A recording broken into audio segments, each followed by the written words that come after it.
Since the beginning of humankind, we have accomplished some of the greatest things in human history. We have sent rovers to Mars, we have built satellites that orbit other planets, and we have even sent humans to the moon. But there is still one boundary that we have never crossed. We have never left the solar system. But what if we could? What if there was a spaceship capable of carrying generations of human beings to another planet where life could be possible? A spaceship so massive that it could carry thousands of people to another star system. But building something like this comes with a lot of challenges. So how do we overcome those challenges? How do we keep thousands of people alive on a journey that could last for centuries? And most importantly, is leaving the solar system even possible?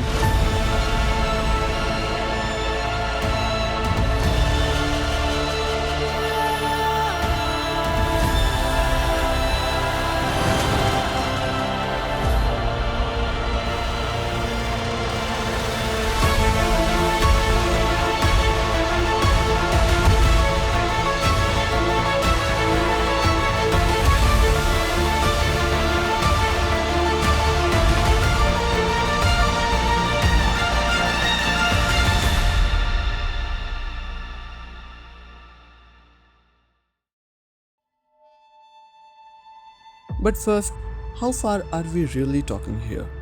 Well, the nearest exoplanet, Proxima Centauri b, is about 4.2 light years away. That sounds pretty close, but in reality, it's not.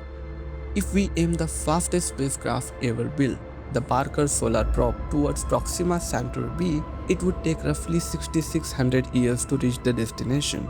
That's obviously not an option. We have to travel much faster to reach it in a reasonable time span of around 250 years. But how is it possible for humans to survive a journey that lasts 250 years?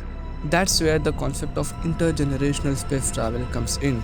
The idea is to build a self-sustaining spacecraft where the first generation starts the journey and future generations continue it until they finally reach the destination. Now, before you dismiss this as science fiction, it's important to understand that these concepts aren't based on magic. They rely on current or near future technologies that follow all the known laws of physics. To explore what such a spacecraft might look like, the Initiative for Interstellar Study launched Project Hyperion. Teams from around the world were invited to design realistic concepts for humanity's first interstellar spacecraft. Out of all submissions, I have picked 3 concepts that I think have the best chance to making this journey possible. They are all very different, but they all have to solve the same problem. How do you build a spacecraft that can carry an entire civilization to another planet? By the way, if you would like to explore these projects in more detail and see the original designs, I will leave the links in the description below.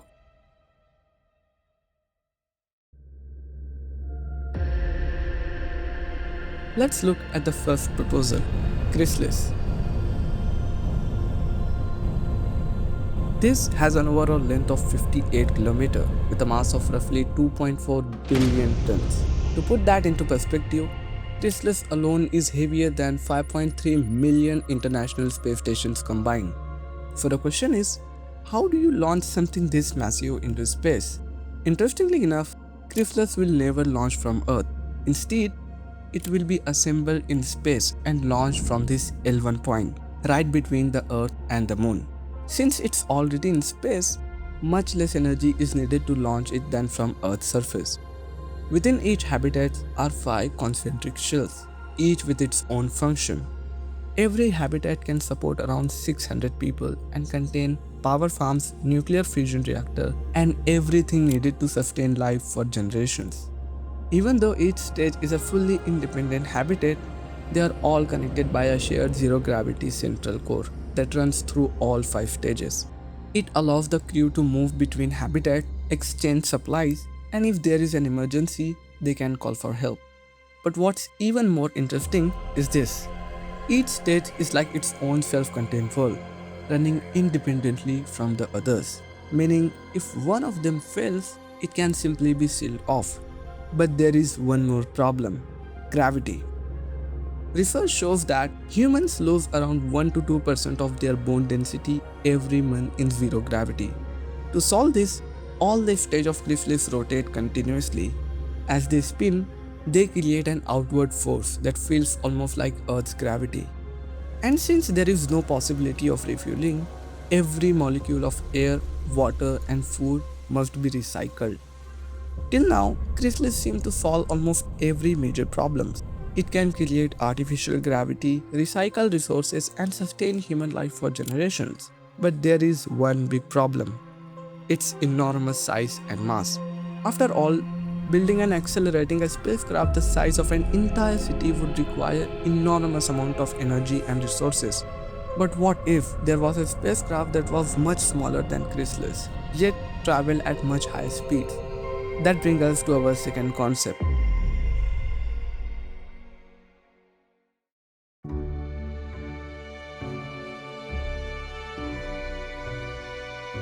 This is WFP Extreme. But unlike Chrysalis, WFP Extreme is surprisingly small. It is just 630 meters long and weigh around 63,000 tons. It is composed of two rings spinning in opposite direction to create artificial gravity. But surprisingly enough, despite its smaller size, it can still carry around 1,000 people, almost as many as single Chrysalis stage. So how do you fit that many people inside a spacecraft this small? Well, the answer lies in its structure. Unlike the other concept, there is no external shell. That's because the habitat module themselves are the protection. Each habitat is built from repeating triangular modules, and each module is kind of an all-in-one system with thermal insulation, radiation shielding, acoustic control, and of course, the internal walls. But all of these are still individual modules. The next task is to assemble them into a single spacecraft. It all takes place in three phases. First, the modules are assembled in Earth orbit, either by robots or on their own. Once the spacecraft is complete, it begins accelerating until it escapes Earth's gravitational field. And finally, at this point, the ship becomes a satellite of a new planet. Till now, everything seems fine. But traveling for 250 years inside a single spacecraft is not an easy task. Because human needs new places to explore, new environments to experience, and changes to break the monotony. So how do you sustain life inside a spacecraft for generations? Well, the spacecraft has 6 neighborhoods, 3 on each ring, and each neighborhood houses about 166 people. And according to the designers, each neighborhood has an opportunity to develop its own tradition, identity, and even the name of the community. To break the monotony, people will often travel to other neighborhoods for vacation, and sometimes they even exchange their homes. And to travel from one ring to another, people use elevators that pass through the zero gravity core and enter a new ring. We have now seen two completely different approaches to building a generation ship. But there is another possibility. What if we didn't build a spacecraft from scratch? What if we transform something that already exists? This idea leads us to our next concept.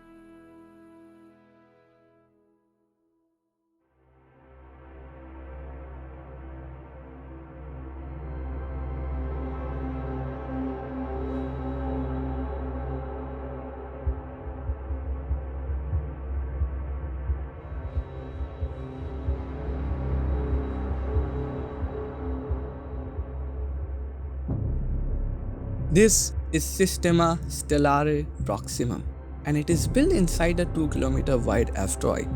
At its core are two spinning toruses, rotating in opposite direction to create artificial gravity. And unlike other spaceships, it uses the asteroid as natural shield against radiation. This means that even if the habitat is damaged, the crew would not be instantly exposed to radiation. But protecting people is only the beginning. The real challenge is keeping them alive for generations. To make that possible, the ring is designed as one large living space. Most of it is around the outer part of the ring, where the gravity is strongest. 4 structural support divide the ring into different areas, each with its own function. But unlike Chrysalis, these areas are not separate habitats. They are all connected.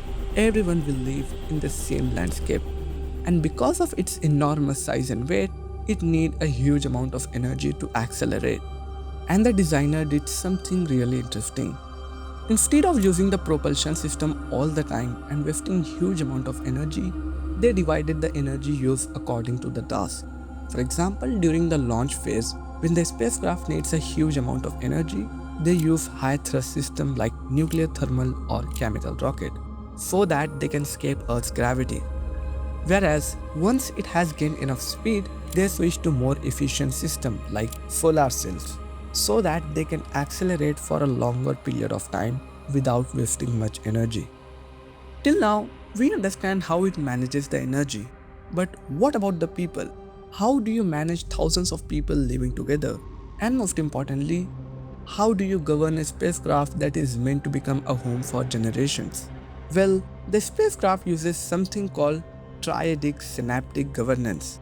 First, there is Apollo, an artificial superintelligence responsible for looking at the long-term consequences and presenting the possible outcome of different choices. But Apollo does not govern or make the decision. Its goal is to make sure the people making those decisions fully understand the consequences. Then there is the Living Council. This is the active human leadership on the ship. They are elected representatives responsible for the day-to-day decisions, and their role is to make decisions in the present, survival, food, holidays, and everything in between. Their leadership is passed down from one generation to the next. Then there is the chorus. At the age of 65, you have a choice. You can continue serving on the Living Council until you die, or you can choose to enter hibernation. Basically, it's a state where your body is kept in a very low activity state. So, you can be kept alive for a long time without aging normally. You might have seen something similar in the movie Interstellar. And if the ship makes it to its destination, you can be woken up and live the rest of your life on the new planet. It's a pretty wild idea. But when you put all three concepts together, you start to realize that we are not just building a way to reach another star. We are building an entire civilization that can travel with us. And maybe that's the real challenge of becoming an interstellar civilization. Not just finding a way to reach another star, but finding a way to live there. The first ship won't just be machines, they will be homes. And for the people on board, it may be the only home they have ever known.